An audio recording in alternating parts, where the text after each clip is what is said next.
Është lënë në harresë dhe në mëshirë të shkatrimit një nga veprat më të rëndësishme të vaditjes në rajonin e Shkodrës. Hidrovari i Hanit të Hotit në Malsinë e Madhe i ndërtuar në vitin 1978, prak 47 vite më parë, ky hidrovar ishte i pajisur me 6 pompa që merrin ujë nga liçeni i Shkodrës dhe përmes kanalit të Hotit u isnin tokat bujqësore që shtrihesin nga Hoti dhe Vukplaj deri në Bajzë Koplik.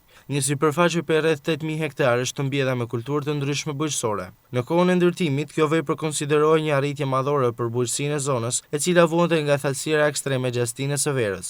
Hidrovari u vlerësua si një burim jetik për ish kooperativat bujqësore të zonës dhe ish ndërmarrjen bujqësore për Lat Rexhepi. Duke kthyer këto toka në prodhuese me rendiment të lartë, por fatkeqësisht pas vitit 1992, objekti u la në mëshirë të kohës dhe degradimit. Asnjë kujdes, asnjë mirëmbajtje nuk u ofrua për këtë investim jetik, i cili përfundimisht doli jashtë funksionit. Mijëra fermerë të zonës humbën mundësinë për të vaditur toket e tyre për shkak se shteti, ashtu si në shumë raste të tjera me vepra tujice, braktisi dhe hidrovarin e Hotit, i cili kishte një kapacitet prej 1200 deri në 1600 litra ujë në sekond. Sot ky objekt përdoret nga USHE për vendosjen e transformatori, ndërsa gjithçka tjetër, pompat, struktura dhe kanali i Hotit kanë degraduar plotësisht. Kjo vepër që në kushtet e sotme do kërkonte miliona euro për të rindërtuar, por ka mbetur pa asnjë vëmendje, ndonë është thelbësore për tokat e njësive administrative të Bajzës dhe ndoshta Ministria e Bujqësisë asnjë inventar nuk e